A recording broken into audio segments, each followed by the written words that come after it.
this video I'm going to show you how to create a description for a Teamspace in the Notion app. First you have to open up the app, and here it opens up in one of the pages that we have.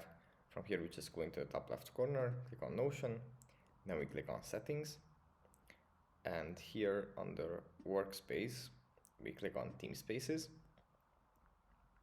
scroll down, click on the three dots next to the Teamspace that we want to manage, basically here. Then we click on Teamspace Settings. Here we go into General, and here we have Description. Here we can type in this Teamspace is for the tutorials. Update it, and then this description is going to appear under the, as we open up the Teamspace. Yeah, that's basically it for this video. I hope it was helpful for you guys, and I'll see you in the next one. Bye.